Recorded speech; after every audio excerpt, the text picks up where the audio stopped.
I am the Tofu Golem. Please enjoy the video. You start now, open the updated Gcash app, and sign in with your MPIN so you can act immediately. Make sure your phone has a stable connection and that you can receive SMS or push OTPs, because unlinking requires authentication. Once signed in, go straight to your profile or linked accounts section to view active bindings. This prevents delays. Do this now rather than later, because authentication windows expire, and you want the linked account details visible before you confirm removal.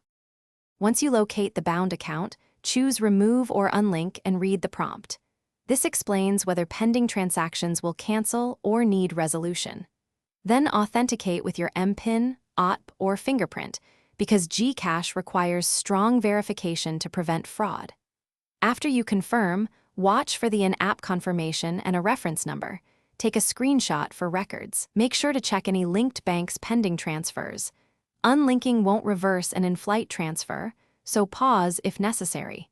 After confirmation, verify the binding is gone in your linked accounts list and look for an email or SMS receipt. If the account still shows, clear app cache, force close, and sign in again. Make sure to wait 10 to 15 minutes because backend updates sometimes delay the change. If removal fails or you see pending transactions, contact Gcash support with the reference number, the linked account's last 4 digits, and timestamp so they can trace and fix it quickly. Thanks for watching. Consider subscribing if we helped you today.